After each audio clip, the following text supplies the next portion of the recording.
O, ayan. Naisara ko na. Naipasok ko na yung gear sa loob. Ngayon, tignan natin kung merong kalog. Okay mo? Wala na.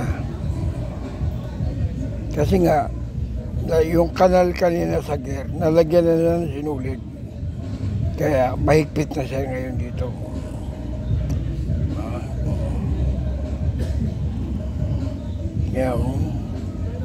Kaya pag inikot mo ito, wala na yan, wala nang kalog yan.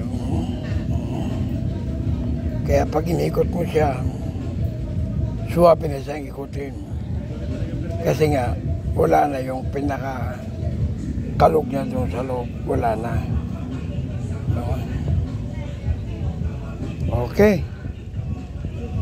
Ganun lang i-referin yun. Tapos, ilagay mo na to. Balik mo na uli.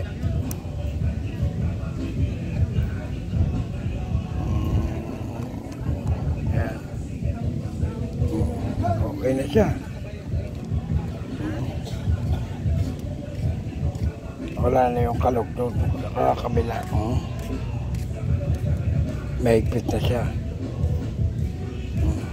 Ayos na. So alam niyo na gagawin niyo, ha? Kung sakaling ang gear mo merong kanal, sinulid lang yun. Manipis na sinulid lang. Para pag pinasok mo yung busing, sakto siya. Tapos yung granay, balik mo doon sa loob.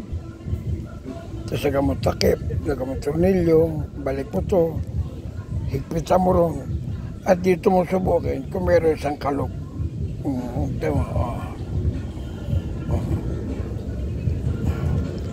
Saka mo siya ikutin. Ayos na. Okay.